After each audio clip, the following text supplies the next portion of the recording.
So after Google I/O Developer Conference, seems Google Bard is much more accessible to everyone. So yeah, let's just try it out and test it. So you can just to sign up to this web chat. You just need to go to bardgoogle.com. And yeah, this is where you can try it out. It's very similar to like ChatGPT OpenAI.com. At the moment, it's only available in a browser. It's not available as an app. And if you didn't sign up, you can just go to this web page and then just sign up on bardgoogle.com. But you need to be located in United States. Otherwise, it's just not gonna work for you. I don't think it's available in Europe, some other countries yet. So yeah, two things: just need to have Google account, and then you just sign in with Google account. To Bard while you are located in US. So there you have it, and then you can just write some things similar as you have on ChatGPT.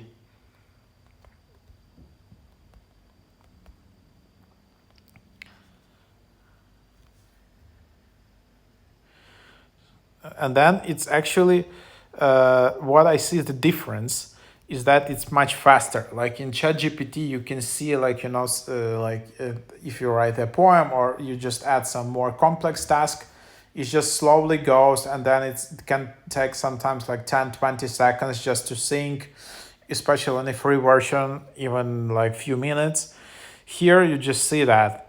But for example, if you ask to write a poem, for example, in ChatGPT, you will see that it will rhyme better. For example, I don't know, maybe it's ChatGPT 4 or something, but sometimes it's actually can rhyme better or whatever. But I don't know if like which model is better.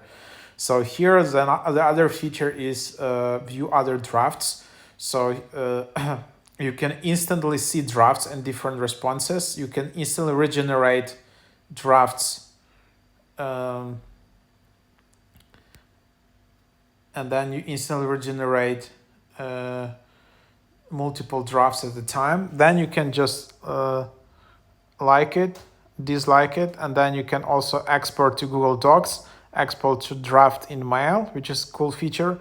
You can also copy, or you can report legal issue, or you can just Google it.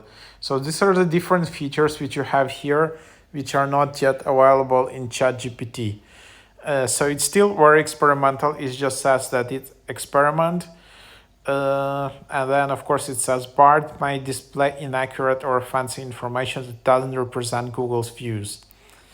So there you have it. Seems Google will soon introduce this chat bot to the general search results. I'm not sure how exactly it's gonna work.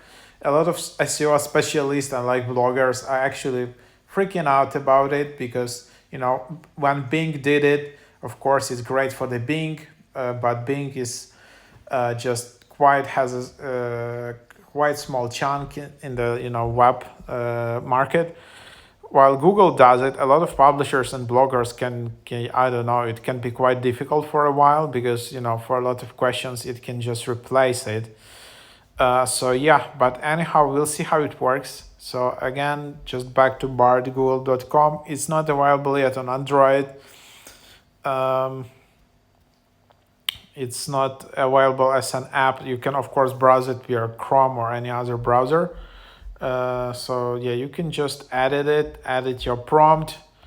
What else is here? Just quickly copy it.